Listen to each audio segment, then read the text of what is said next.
Hey guys, kinggath here with some mod news. So first up, a big congratulations to ND Cowdy, who took down the March City Plan contest with his build of Crew Manor, which you can see in front of me. So congratulations, man. It was awesome to see you take down a win.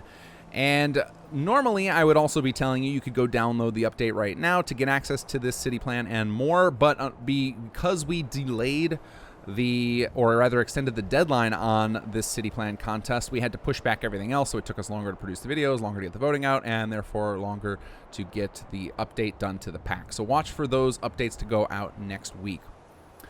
Next up, I want to talk about some of the content that's being created by the community. So we'll talk about two things. One are a whole big set of city plans from James Bowen.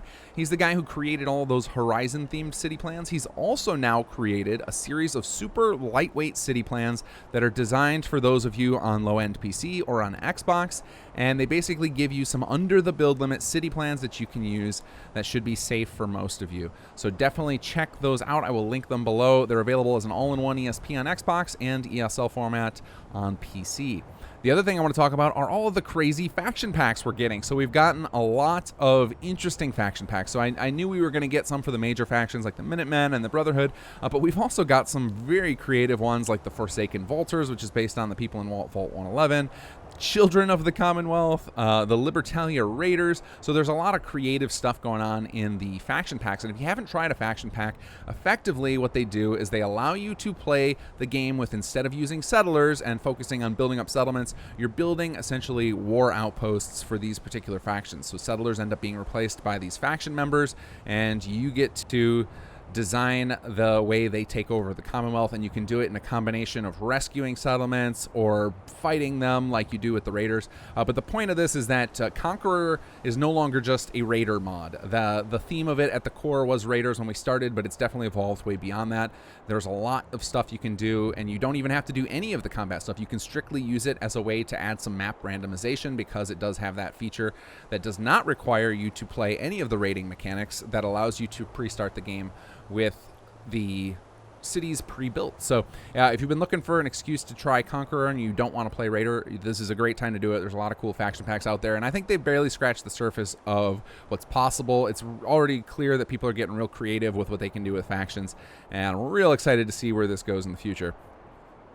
All right, next I want to talk about some beta testing. So right now in Sim Settlements, we have a ton of development going on, more than ever before. We've got story content being developed, we've got constant quality of life features being added, we've got another expansion in development, and for all this stuff we need a good amount of testers. Our testing team is currently running very, very light, and it's going to make it more likely that bugs slip through. So if you're interested in helping out with development of Sim Settlements and testing out the new features before everybody else, all I need from you is just a lot of free time and access to Discord so that you can make those tests for us every week. So it tends to be that every week, sometime in the middle of the week, I will post new builds of things and with a list of changes, and just need access to your feedback as quickly as possible so that we can iterate through and continue to patch bi-weekly like we've been doing. So if you got a lot of free time and you're up for doing some early access testing of Sim Settlements content, then head to the simsettlements.com forums, find my name on there, click it, and hit start a conversation, and you can send me a message with what time you're available and what your Discord name is, and I'll get in touch with you and we can get you started ASAP.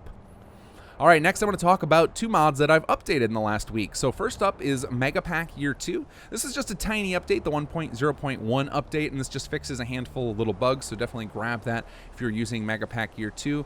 One thing to note about it is we did discover that there were a handful of building plans that do require the DLC that weren't correctly flagged. So if you had some building plans that were coming up with purple textures, that's probably why you probably lacked that particular DLC. If you find that after this you still have those purple textures and they were not DLC required plans, definitely report those on the simsettlements.com section in the help section, and somebody will move those to the bug report section so that I see them. If you're not familiar with the simsettlements.com forums, we've recently overhauled it so that I can stay on top of bugs a little easier. So now we basically have help sections where you post your problem, and people will try and help you work through it, get it through your load order or whatever your issue is. And if they can't solve it for you, or they have no idea what's going on, they'll either tag me in or they'll tag it as a bug report so that I am made aware of it, and we can make sure that these bugs get maintained and kept under control.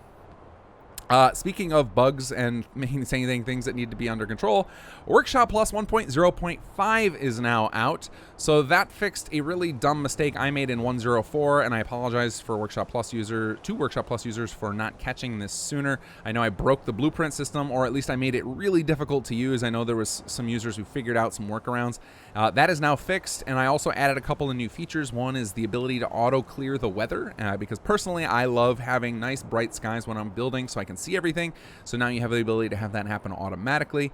And I've also arranged so that your body is no longer invisible while you're in workshop mode, which some of you may have noticed you become a flying head for a few seconds after you exit.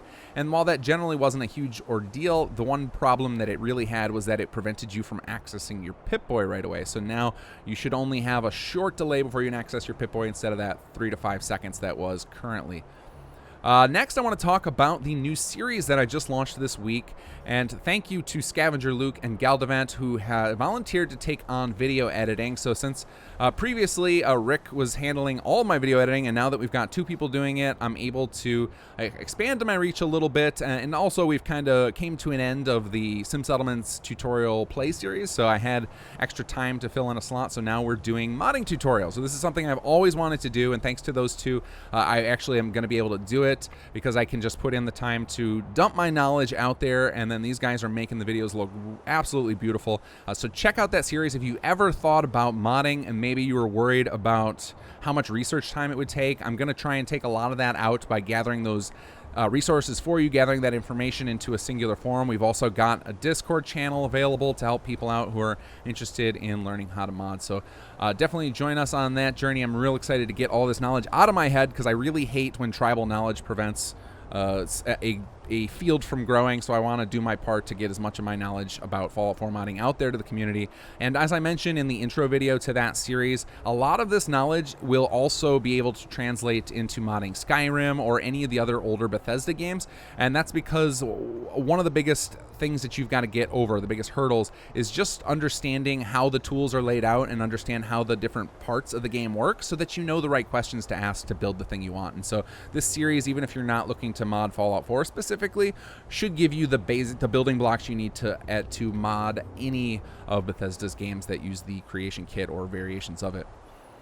And then the last thing I want to say, and this is something I don't do often because I do find that it's becoming oversaturated in the community, is people asking for donations on Patreon. But I do want to throw that out there because this isn't something for me. I do the Patreon thing just to grow these mods. It expands our reach. It allows us to outsource certain things, to pay for web services, to buy software and assets. So if you're looking to help expand what we can do on the Sim Settlements team and our YouTube channel and everything, head over to Patreon. We'd love to have some more of you there to help us out. So those of you who are supporting, thank you so much. Always appreciate it. It's definitely allowed me to take Sim Settlements to levels I never thought possible, because we are quite the big team now, and the funding helps us keep things rolling smoothly with gigantic Google Drives and paying for random pieces of software we need and stuff like that. So really, really appreciate it, guys.